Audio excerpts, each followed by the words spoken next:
Okay, today we are going to talk about how to combat office air. Office air. If you work in an office, I have before, not now. Although the air in this room is really dry. So honestly, technically it is an office. And technically I do have to deal with this because this is where I do my makeup.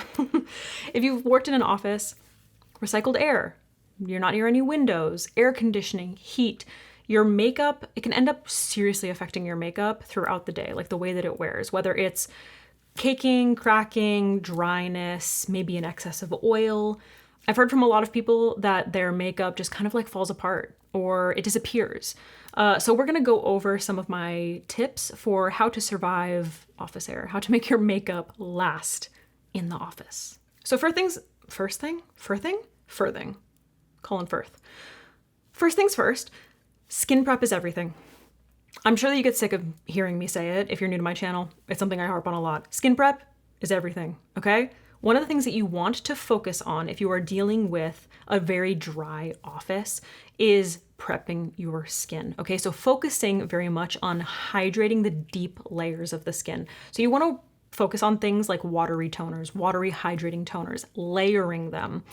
Maybe like a watery hydrating toner with a slightly more like dewy, ever so slightly like watery, but like milky moisturizer on top of that. Watery toners have become like really, really popular and they're fantastic. Like they're so good at penetrating the deep layers of the skin, hydrating the skin from like within, okay? But something that you want to keep in mind is that you need to seal it in with something that has like ceramides or some kind of like a silicone product. It needs to be like a moisturizing emulsion kind of thing on the top to seal them in. If you are just going in with watery toners and then applying your foundation, depending on what it is, you might not be sealing it in properly and it might lead to that moisture leaving your skin later on, okay?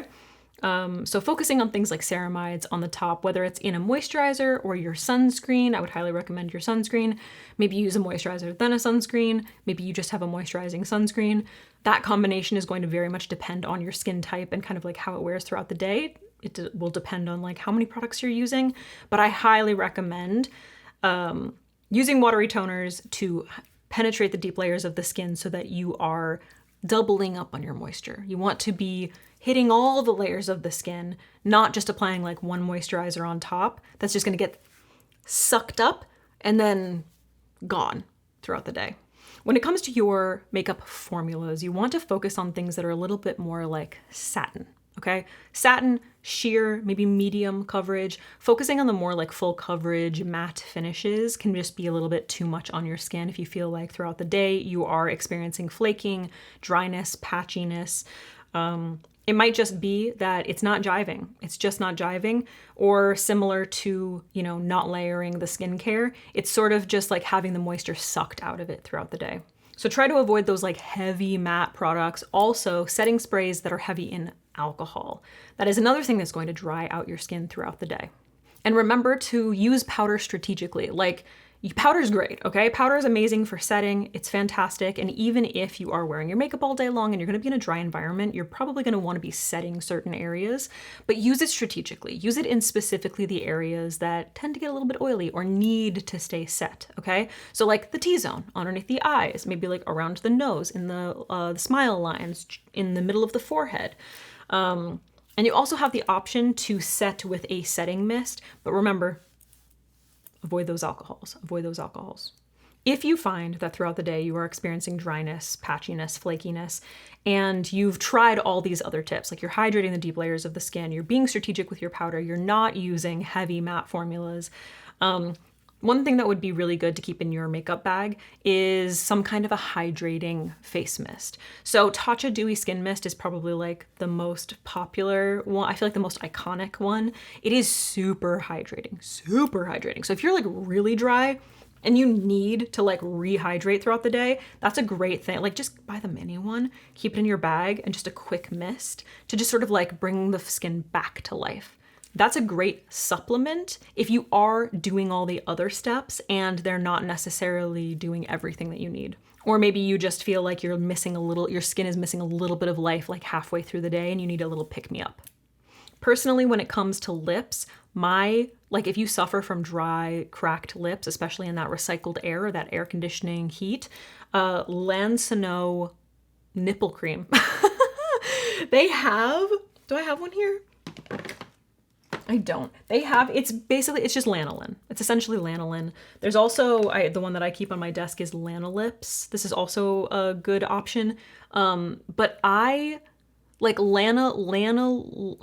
Lansano, they have literally like a nipple cream for breastfeeding mothers, okay? They make a lip balm version, but I swear to you, the nipple cream is better. It's like a little thicker and a little more creamy, and it just seals in that hydration. Something to keep in your bag if you are someone who deals with like cracked lips. You're drinking coffee, you're talking, things are like coming off, whatever. Highly recommend staying away from those like matte lip products. Especially for like an office vibe, my favorite lip is like a little bit of like a blurred out nude lip liner, lip balm. And when I say lip balm, I mean my nipple cream, okay? The best. If you deal with like combination skin, or you find that like in your T-zone throughout the day, your skin is making up for the dryness with a little bit of oil. One of my favorite tricks to do, and I actually do this pretty often when I go out, because I am someone who tends to get like a little bit oily in my T-zone. You never know what the environment is going to be like. What I will do is I will take a small blending brush. So maybe this one, like this size this is the 15 brush from Reffer. I will buff it into my setting powder. So this is the Huda Beauty powder. So I'll just pick it up and like really buff it into the brush, like over and over again, like a few times. I'll just buff it into the brush. You can use a slightly larger one, like if you feel like you need a little more coverage, or like coverage of surface area. And then I will just literally throw this in my bag. Like I'll just tap it off and I'll just throw it in my bag. And then on the go, if I like go into the bathroom and I'm like, oh, you know what? I'm a little dewy here. I will just do a little bit of gentle touching up. And that way I don't have to pack my huge powder, I don't have to buy a mini. If you have a mini, then like you could just pack your mini. Another tip, if you don't like this idea, or maybe you don't like the idea of just throwing like a powder brush into your bag loose, I'm fine with it, is to just take a little bit of your setting powder and dust it into like a Ziploc bag. That way, again, you don't have to take your whole powder, but you have it in your bag. You can take a clean brush, just kind of like, dust it around in your Ziploc bag, and then you can do your little touch-ups. If you are someone who, after work, you have plans, you're going out, okay? You need to refresh before wherever you're going, maybe like in the car or in the bathroom before you leave. That hydrating face mist is going to be key, all right? That is going to allow you, it's going to rehydrate all of the products on your face, including the powder, so that you are able to go back in with creams and touch up, okay? One thing you can do is, if you are working on a targeted area, for instance, if you need to like rehydrate or add coverage to like your concealer underneath your eyes, something you can do is bring a sponge with you, whatever you used to apply your concealer or your foundation. Bring your hydrating mist, and then really spritz your sponge, pat it into the sponge, okay? Really pat it into the sponge. You do not want the sponge to be soaked. And then gently press this into your under eye. This is going to help bring some life back. You want to use this kind of pressing motion. You don't want to drag. You don't want to like go too quickly. If you just do that, it's going to rehydrate that area and allow you to go in with like a little bit more concealer and build that up. And then you can kind of just like layer on top. It's not like so ideal, like I personally like to start with a fresh face like a fresh face. But if you need to touch up, that is the best way to do it. And again, for that type of thing, I would recommend the Tatcha Dewy Skin Mist. You need that hydration. But just remember that you are going to have to go in with your powder and set again. So those are my tips for how to combat office air. I hope that they were helpful in some way. Please let me know if you struggle with any of this stuff. Oh, one thing that I did want to mention is I heard from some people that their like makeup will disappear. like one of my favorite things to do is to use powder on top of cream. So just like reinforce. So whatever it is that is disappearing, typically it tends to be blush, reinforce that blush with a powder blush on top, okay? That will help it from disappearing. It might look a little bit more than what you want when you first go in, but if it's disappearing throughout the day, that will help maintain it. And in terms of like, you might be a little bit turned off, if you're someone who like loves a matte formula, you might be like, oh, I don't want to use satin. Like I don't want to use something dewy. It's better if you find that like after an hour or two, the hydration is just like sucked from your skin. It is better to go into the office looking a little extra dewy to combat that. Because remember, it's not gonna last, all right? It's better to go in looking a little dewy than ending up looking like a dried out raisin after like 40 minutes. You know what I mean?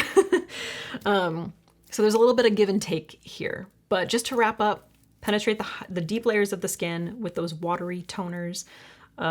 Make sure you're sealing it in with some kind of like a ceramide, moisturizer, or sunscreen. Don't skip your sunscreen even when you're in the office, especially if you are near windows. If you're like in the basement most of the day, then like you're probably okay, but I don't know, dermatologists would probably yell at me for that. Be strategic about your powder use. Avoid those heavy matte formulas. Try to focus on things that are a little bit more medium, satin, even sheer, something that has a little bit more hydration in it. Reinforce the products that disappear. For instance, your blush with a powder on top, but again, be strategic. Oh, nipple cream. Can't forget the nipple cream, dude. Can't forget the nipple cream. If you got dry, cracked lips, I'm telling you.